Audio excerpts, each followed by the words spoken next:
بسم اللہ الرحمن الرحیم۔ السلام علیکم۔ ہم نے ایک کو دوسرے سے، دوسرے کو تیسرے سے اور بہت ساروں کو بہت ساروں سے جنگ کرتے دیکھا ہے اور سن بھی رکھا ہے۔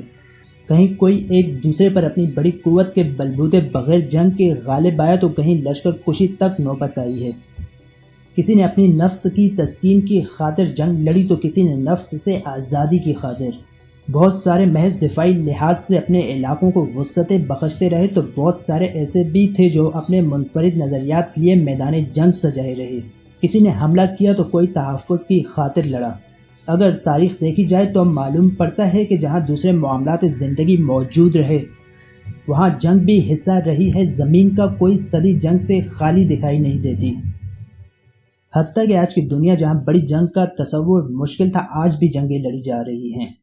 ایک ملک دوسرے پر حملہ کرتا ہے اس وجہ سے کہ مستقبل قریب میں یہ اس کے لیے خطرناک ثابت ہو سکتا ہے۔ اس سے پہلے کہ آگ اپنے گھر تک پہنچے دور فاصلے پر ہی اسے بجھا دینا بہتر تصور کیا جاتا ہے۔ پھر جو مقبوضات ہیں جنہیں اپنا علاقہ تصور کیا جاتا ہے مگر بزور طاقت وہ کسی اور کے قبضے میں ہوتا ہے، اس کی آزادی کی خاطر کوششیں کی جاتی ہیں اور بات اکثر جنگ تک آن پہنچتی ہے۔ یہی نہیں بلکہ پڑوسی ریاستوں کا سرحدوں کو تسلیم نہ کرنا ایک عام سی بات ہے جس کی وجہ سے آئے روز حالات کشیدہ رہتے ہیں۔ جبکہ یہ بھی حقیقت ہے کہ جنگ کے بارے سوچنا، شامل ہونا، کسی کو ترغیب دینا اور دوسری طرف جنگ کر گزرنا اور اس کے اثرات میں بہت فرق ہے۔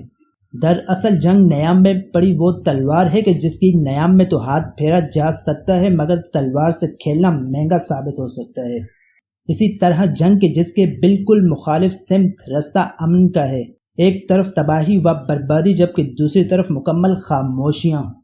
اگر کسی کو اختیار دیا جائے چننے کا تو وہ یقیناً امن کا رستہ اختیار کرے گا اور اگر عقل مند ہوا تو محدود زندگی کو مزید محدود کرنے سے گریز کرے گا۔ پھولوں کا شہر چھوڑ کانٹوں سے محبت کون کرتا ہے؟ امن کو اپنی جگہ ترجیح دی جاتی ہے اور دی جانی چاہیے، لیکن دوسری طرف کہنے والے یہ بھی کہتے ہیں کہ امن نام ہے دو جنگوں کے درمیان وقفے کا، یعنی ایک جنگ جو ہو چکی اور دوسری قریب ہے، درمیان میں جو وقفہ آیا ہے بس یہی امن ہے، نہ ماضی نہ مستقبل، بس حال کے چند لمحات۔ بہتر یہی ہے کہ جو خطرات حقیقی طور پر آ رہے ہیں انہیں اپنے تک پہنچنے سے پہلے ہی نپٹا دیا جائے۔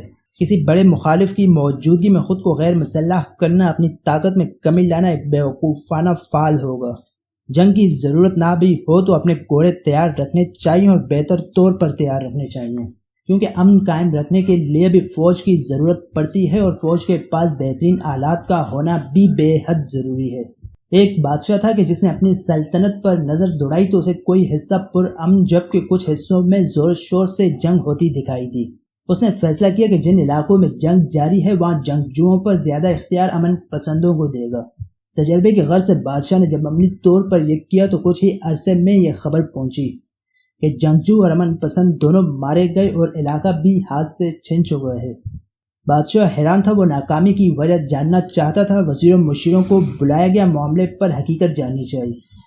ایک وزیر جو جنگ اور امن دونوں معاملات پر تجربہ رکھتا تھا کھڑا ہوا، بولنے کی اجازت مانگی اور کہنے لگا، جن علاقوں میں امن قائم ہے اور جہاں مختلف کوششوں کے بعد قائم ہو جاتا ہے وہاں لوگوں کی ترجیحات میں زیادہ تر اپنی زندگیوں کو بہتر بنانا، مال و دولت میں اضافہ اور اسی طرح دوسرے کام کے جن کا تعلق زندگی سے ہو شامل ہو جاتا ہے، جبکہ جنگ زدہ علاقوں میں سوائے جنگ کے اور کچھ نہیں ہوتا۔